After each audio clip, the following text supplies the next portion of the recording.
Carol, eu tava pensando esses dias assim, né? Eu tava pensando em filme da Disney. Eu não fui um cara muito conectado. A minha infância eu não assisti muito, né? E às vezes agora na vida de adulto, às vezes você relaciona com alguém, ou você assistiu aquele filme lá tal, aí você vai e assiste pela pessoa tal, né? E eu fiquei muito reflexivo, assim, eu vi que muitos filmes, principalmente os femininos, os que falam da princesa, eles é muito baseado nela encontrar um príncipe encantado.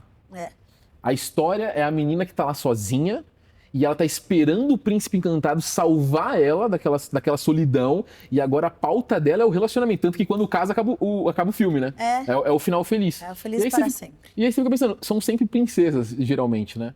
E às vezes a gente usa a palavra princesa como comportamento. Ah, eu sou princesa, eu sou delicada. É E mesmo. não é sobre isso, né? E eu acho que a gente tem esse choque de realidade. A mulher, quando chega nos 20 anos, a mulher da quebrada, ela percebe que ser princesa é ser filha de um rei.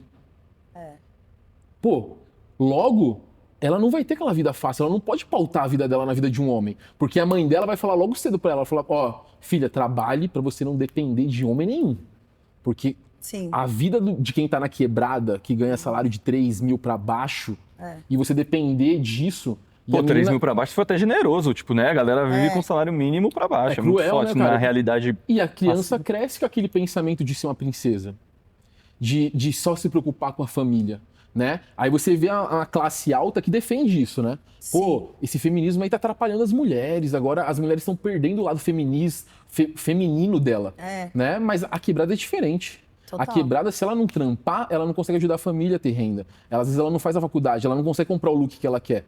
Então, a princesa, acho que ela quebra ali uns 18 anos, 20 anos, que ela percebe que aquilo ali foi uma fantasia que venderam pra ela que não funciona, né? É, E aí eu acho que começa a massacrar os relacionamentos, né? A pessoa total. coloca uma visão de príncipe que não existe na quebrada. A mina abre o Instagram dela, ela não tá vendo aquele príncipe da Disney que vai salvar a vida dela. Ela percebe que a vida dela, ela tem que ser a protagonista. E assim, eu sei que você tem um filho homem, mas se você tivesse uma filha mulher, como é que você ia conseguir dar esse choque de realidade dela e te falar, filha, você, acho que é melhor você focar em você do que no seu príncipe, né? É, É uma quebra, né? sim. Como é que você sente isso assim pra quebrada, principalmente? Eu falaria pra ela a mesma coisa que minha mãe falou pra mim quando eu era criança. Príncipe não existe e princesa é boba. Muito Princesa é bom. submissa. Princesinha é aquela que, no meu ponto de vista, é aquela que não tem atitude. É a que não toma iniciativa, ela é dependente, ela está sempre à espera de alguém. E eu aprendi exatamente que príncipe não existe e princesa também não. E eu sempre me identifiquei com as bruxas, né?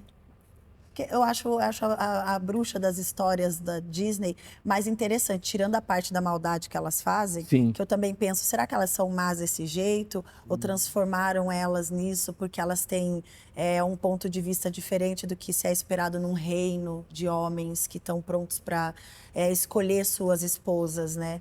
Eu aprendi a não me comportar como uma pessoa que vai ser escolhida. Eu escolho.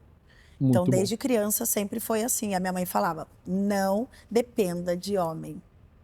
Ela falava exatamente assim. Ela falava: se você for depender de homem, vai ter uma hora que esse homem vai ter o livre-arbítrio dele, vai querer fazer outras coisas.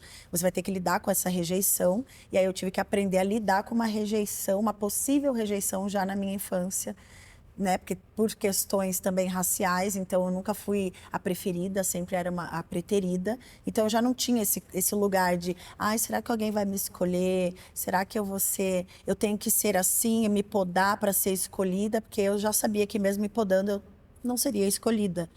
E vindo da periferia, eu entendia também que eu precisava batalhar muito, ter argumento para poder ser levada a sério, porque senão. E também aprendi que mulher com muita atitude, ela também acaba não sendo escolhida. Então eu cheguei a um ponto que eu falo: ah, mas eu me basto. Eu consigo eu me escolher.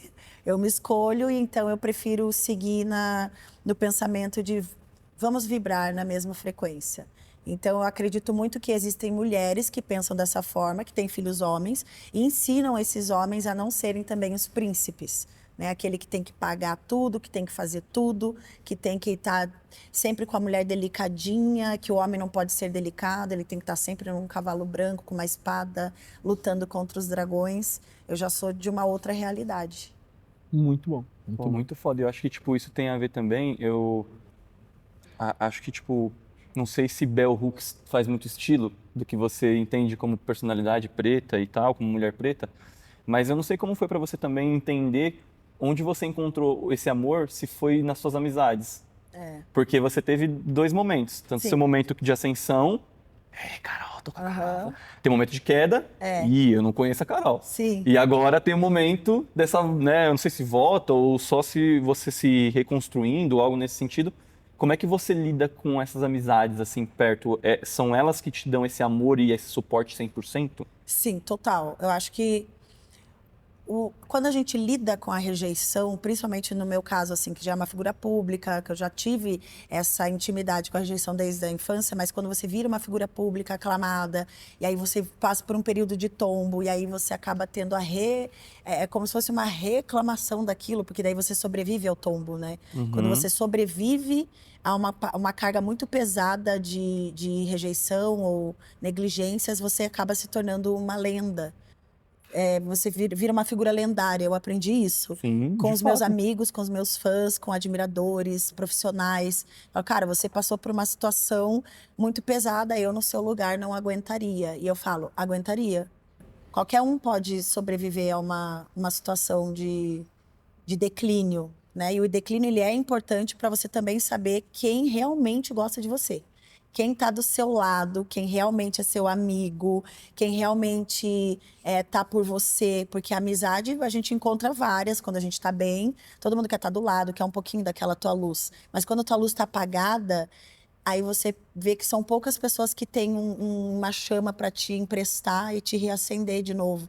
Então, para mim, foi muito importante. Quando eu estive no fundo do poço, de várias vezes na minha vida eu já estive no fundo do poço, uma delas foi assistida pelo país inteiro, mas eu acho que no momento que eu estive no fundo do poço foi a hora que eu me obriguei a resgatar a minha humildade comigo mesma, assim, para eu poder olhar quais são as feridas e qual é o convite que esse fundo do poço me traz. E foi um convite incrível, que daí eu precisei ter humildade para lidar com a verdade, né?